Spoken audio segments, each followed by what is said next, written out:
Chào các bạn, đã lâu lắm rồi mình không có dịp đăng thêm bất kỳ một video nào khác từ kênh Test Review. Hôm nay trên tay mình đang là một cái bàn phím cơ.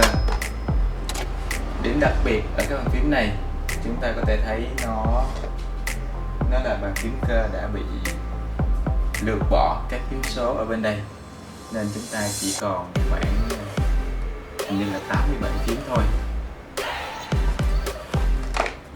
Vì nó là bàn phím cơ nên nó thích hợp cho các bạn nào thích chơi game hay là làm văn phòng cũng được. Điểm đặc biệt là ngoài khả năng kết nối bằng dây cáp thông thường, bàn phím này cũng có trang bị một viên pin và cũng có thể giúp chúng ta kết nối bằng Bluetooth. Thời gian mà kết nối mà mình có thể test được đó là khoảng 4 ngày nếu mà chúng ta xài bình thường và để chế độ một nấc led thôi. Mình cũng không biết là nó tính là bao nhiêu phần trăm led nữa, nhưng mà chắc cỡ 20%. Đây là nhân vật chính của chúng ta. Mình đang để chế độ không dây nên chúng ta có thể không cần phải kết nối mà vẫn có thể xài được. Điểm mà mình thấy hơi tiếc ở cái bàn phím này là chúng ta chỉ có duy nhất một led màu xanh thôi. Ngoài ra thì có tới 6 hiệu ứng đẹp mắt. Các bạn có thể bấm nút Function và này để chuyển qua lại với các hiệu ứng. Như đây để sáng đèn lên đấy, và nút Function qua lại để tăng giảm tốc độ của hiệu ứng.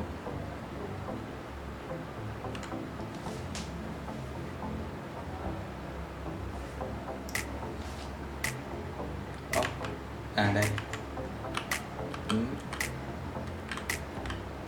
rất là đẹp.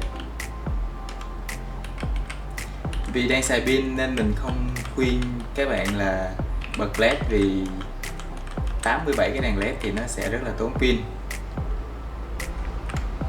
Đó, nó có rất là nhiều hiệu ứng rất là đẹp. Đồng thời thì đèn led này, đồng thời bàn phím này cũng nó có tới 4, nó có thể ghi nhớ được 4 thiết bị Bluetooth 1, 2, 3, 4. Đây nó có 4 thiết bị Bluetooth đây. Để chúng ta có thể kết nối nhanh đến 4 thiết bị mà không mất thời gian dò lại hay gì đó.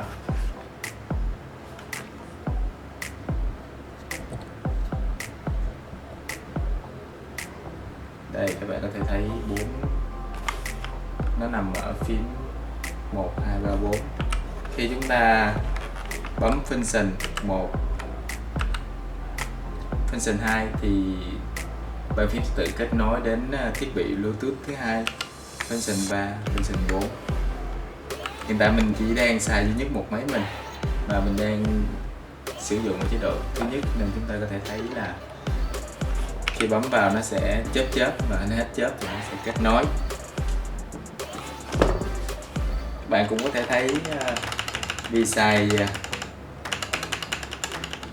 switch red, switch đỏ nên chúng ta sẽ có tiếng gõ rất là êm ái, không có như tiếng clicky như là của phím xanh. Nó có thể giúp chúng ta hạn chế tiếng ồn khi làm văn phòng bên cạnh đồng nghiệp hoặc là gì đó. Bàn phím này mình thấy nó xài switch là Optemu. Tuy không phải là switch xịn nhưng cũng không đến mức là quá tệ. Và điểm đặc biệt là chúng ta có thể mua nó với giá rất là rẻ, chỉ khoảng 400-500 ngàn thôi. Đây là cáp bán kèm.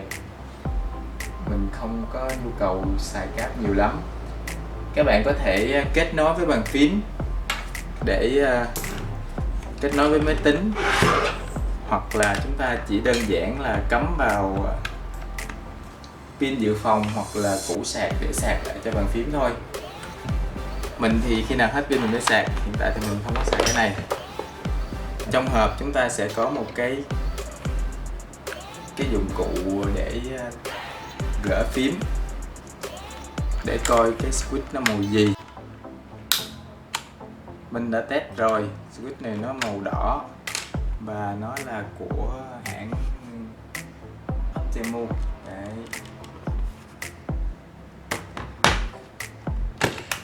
Với giá rất là phải chăng, chức năng cứ gọi là hoàn hảo đi, thì mình nghĩ là đây sẽ là bàn phím rất là đáng mua. Hy vọng là các bạn có thể like và subscribe để mình có những video khác tốt hơn.